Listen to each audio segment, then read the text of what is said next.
मैं शिवकांत गौतम आप सभी का स्वागत करता हूं। आपने लॉगिन किया one India YouTube channel. Bharat ने पाकिस्तान को मुंह तोड़ जवाब दिया है, उसी के घर में घुसकर उसके आतंक के बच्चों को नष्ट किया। जी हां, भारत ने सर्जिकल स्ट्राइक की है पाकिस्तान में घुसकर, और पाकिस्तान की जमीन पर आतंकी जो पल रहे थे, जो नासूर के कीड़े पल रहे थे, उनको मारा है जाकर। इसके बाद खलबली जरूर मची है। पाकिस्तान की तरफ से बयान आए हैं, कड़ी निंदा करते हैं। निंदा उरी अटैक की करनी चाहिए, निंदा पठानकोट अटैक की करनी चाहिए, निंदा मुंबई हमलों की करनी चाहिए, न कि आतंकियों के मरने पर निंदा करनी चाहिए। मेरे साथ जुड़ रहे हैं इस वक्त lieutenant governor of Pondicherry doctor Kiran Bedi ji. बहुत बहुत स्वागत है मैम आपका शो में। हाँ, बहुत धन्यवाद शिवकांत जी। पहले तो बहुत बहुत मुबारक हो। भारत ने पाकिस्तान को एक बहुत बड़ा मैसेज आज दिया है, उन्हीं के अंदर घुस के, घर में घुसकर जो आतंकियों को खत्म करने का काम शुरू किया है। किस तरीके से आपको ये एक बहुत बड़ा कदम लग रहा है आगे आने वाले टाइम में? देखो, हमारी जो बहादुरी है, हमारी जो समझ है, हमारी जो सभ्यता है, वो सब कुछ पहले ये शायद से बर्दाश्त से बाहर हो गया था। और जिस तरीके की इस वक्त हमें लीडरशिप मिल रही है जी, मैं समझती हूँ हमें सही दशा में ले जा रही है।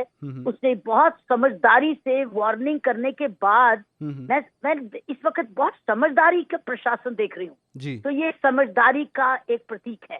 हमारे नौजवान बहादुर हैं, ये तो हमारी ये इतिहास है जी। लेकिन आज जिस तरीके की लीडरशिप उस बहादुरी का आज पहल कर रही है, ये मुझे बहुत गर्व है। ये हमारा इस वक्त अच्छा भाग्य है क्या इस वक्त प्रशासन सही हाथों में है जी। जिस तरीके से सवाल उठ रहा था कि मोदी की विदेश नीति है क्या आखिर, कभी पाकिस्तान के खुद चले जाते हैं रास्ते में उतर के काबुल से आते वक्त, कभी उनसे दोस्ती का हाथ बढ़ाते हैं, शपथ ग्रहण समारोह में बुलाया, लेकिन उसके बाद पठानकोट पे ज़्यादा कुछ हुआ नहीं। और अब जो एक किस्म से भारत का मुंह तोड़ जवाब गया है, इसके बाद सिनेरियो किस तरीके से आपको लग रहा चेंज होगा? क्योंकि लोगों का ये मानना था कि पाकिस्तान जो है एक बर्बाद देश है और वो भारत पर न्यूक्लियर अटैक भी कर सकता है। हर एक की अपनी सोच होती है, हर एक अपनी स्पीड से समझता है जी। समझ बढ़ते हुए समय लगता है।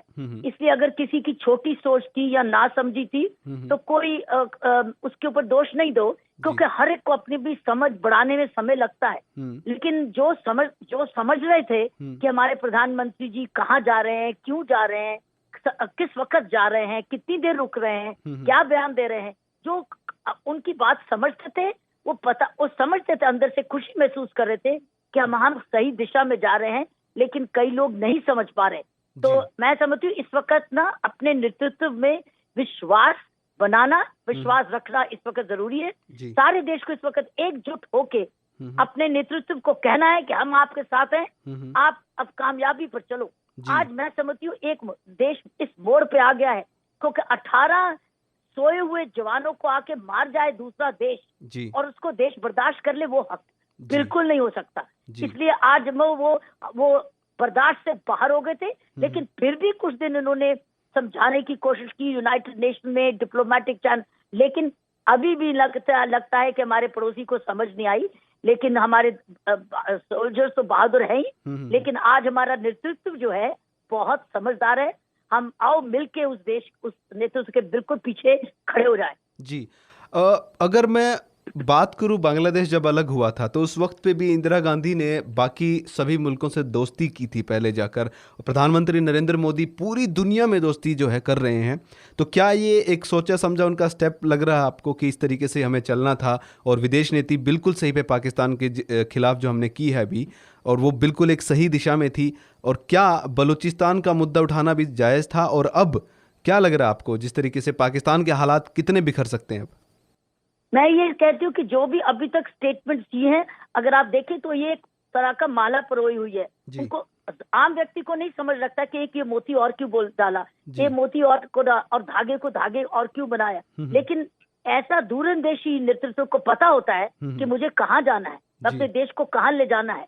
ये सफलता की सीढ़ियां हैं। तो मैं ये समझूंगी कि ये इस वक्त जो भी पीछे हुआ है, हर विजिट, हर स्टेटमेंट, हर पॉलिसी, हर निर्णय, इस वक्त भगवान इनको कामयाबी की तरफ ले जाता रहे। लेकिन अगर आज ये सर्जिकल ऑपरेशन हो रहा है तो इसका कसूरवार भी हमारा पड़ोसी है। मैम, अगला सवाल मेरा आपसे ये है कि पाकिस्तान की जिस तरीके से प्रतिक्रियाएं आ रही हैं, जिस तरीके से उनके विदेश मंत्री बोल रहे हैं एक लटके हुए मुंह से कि कड़ी निंदा करते हैं, नवाज शरीफ ने भी यही कहा कड़ी निंदा करते हैं, क्या पाकिस्तान का एग्रेसिवनेस खत्म हो गया है बिल्कुल भी जिस तरीके से अब जो बयान आए हैं उनके? दूसरा एक सवाल ये भी है कि क्या पाकिस्तान की तरफ से जिस तरीके से नवाज शरीफ का हालिया जो प्रदर्शन रहा है सरकार के, उसमें तख्ता पलट जैसी भी बातें हो सकती है वहाँ? मैं इतनी दूर तक नहीं जाऊंगी, लेकिन मैं ये कहूंगी जो अभी उनकी लीडरशिप के अभी मैसेजेस आ रहे हैं, हम निंदा करते हैं। निंदा किस चीज की करते हैं?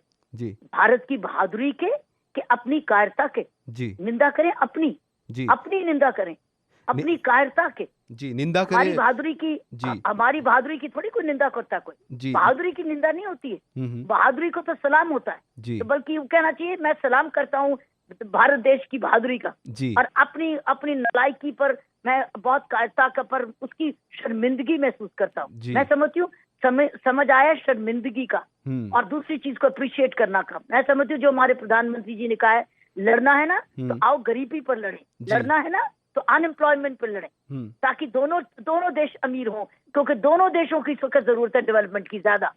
और पाकिस्तान को भारत की इस वक्त ज्यादा जरूरत है, क्योंकि भारत के पास सारी चीजें आज टेक्नोलॉजी है, इकोनॉमी है, सब कुछ है।